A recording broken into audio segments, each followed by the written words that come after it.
Need to convert SIM to eSIM on iPhone? Then you're on the right video. Today I'll be showing you the step-by-step process on how you can easily convert SIM to eSIM on iPhone. First thing first, you need to move into the settings of your device. Once you're inside the settings page, you need to head over to cellular. Once you're inside this page, you need to scroll down and right over here you should see the option of convert to eSIM.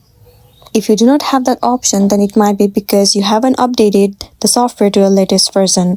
So make sure to update your device to the latest version.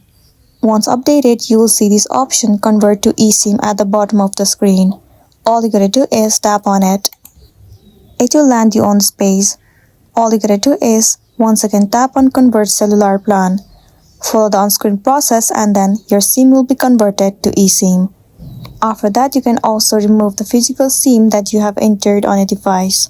So that's the end of the video. If this video really helped you, give it a like and check out our next tutorial. Thank you.